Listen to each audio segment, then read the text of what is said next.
Another day, another war crime to report to you. U.S. airstrikes hit Syrian mosque, Human Rights Watch says. So this is from a while ago. We covered the story already, but now we have new details on it. They say a new report suggests American forces failed to take necessary precautions to avoid dropping a pair of bombs on a northern Syria mosque full of hundreds of worshippers. Syrians said the U.S. airstrikes hit a western Aleppo mosque on March 16th, killing at least 40 worshippers. I read numbers as high as 200, and injuring dozens more. The U.S. said the bombings targeted a meeting hall hosting al-Qaeda terrorists, but Human Rights Watch said an investigation found no evidence to support the U.S. claim that members of al-Qaeda or any other armed group, were meeting in the mosque. Interviews with locals and documentary evidence of the building in question suggest it was a well-known mosque that hosted lectures every Thursday between sunset and evening prayers, the group said. The locations of two large craters suggest the first bomb hit the mosque during prayers, sending survivors fleeing before a second blast hit people outside. Others who rushed to the scene to help also were killed, a witness told Human Rights Watch. Okay, so what you're getting here is the worst of all worlds when it comes to U.S. strike policy. This was largely the case under Obama as well, but Trump has put it in overdrive. I mean, we have 432% increase in drone strikes. He rolled back the already lax rules of engagement.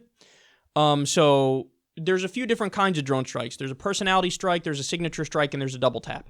Personality strike is where we say, okay, we kind of know who we're going after here, and we're going to attack.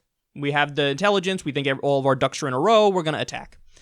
I think that that's what most Americans think all drone strikes are. Personality strikes. Okay, yeah, we kind of know we're getting, and we're really certain that we're going to get this person, and so we're going to act.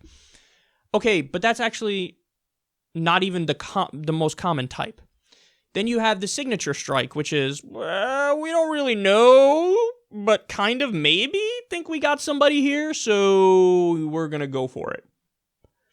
Most Americans would be shocked to learn that, what? The government's doing that? The government's like, yeah, kind of going to roll the dice on this one and just blow some people up. But then the worst is probably the double tap. Because what that is you do an attack, and then you circle back around, and then you hit the first responders. Think about it. If you're hitting the first responders, that means you're definitely getting civilians. Because first responders, I mean, it's people who are rushing to help people to give them medical attention. I mean, like in the U.S., we have the oath they take. I forget the exact name of the oath. Where it's like, yeah, no, you help anybody. Even if there's a fucking serial killer who's bleeding out, laying on the ground, you got to help them. That's just what people do. You help other people if they're in fucking need of medical attention. But no, we have, when you talk about Pakistan or Yemen or Somalia or Syria or where we're doing these drone wars, you attack people, oftentimes in a signature strike, which is, we don't really know who we're getting, but we're going to bomb anyway. And then you attack the first responders. And this happened in a mosque. And they say, yeah, we got ISIS. It's great. And then everybody on the ground was like, jackasses, you didn't get ISIS. This isn't ISIS. These are innocent people. And then you killed the fucking first responders. Oh, my goodness. And then people have the nerve to go, why do they hate us? I don't understand why they hate us. Why do they care? We're the beacon of freedom and liberty and democracy and hope. We're the world police. These are some great... This was a freedom slaughter. This was a democratic slaughter. There was love in those bombs. Love that kills you, but love nonetheless. And again, this is in Syria. In Syria, the U.S. government says, we hate Assad, the Syrian government, they're terrible, they're a brutal dictatorship, and they're horrendous. But then they also admit half the time we're bombing some rebels who are ISIS when we're not funding them through Saudi Arabia and Qatar. We give Saudi Arabia the weapons, they give them the Syrian rebels, often they're jihadists and Islamists and ISIS, Al-Qaeda. So sometimes we bomb the rebels, sometimes we bomb the government, sometimes we arm militias who end up fighting each other, one armed by the CIA, one armed by the Pentagon. It's just a giant clusterfuck. We have the worst foreign policy in human history. I've never seen anything that's a bigger clusterfuck than this.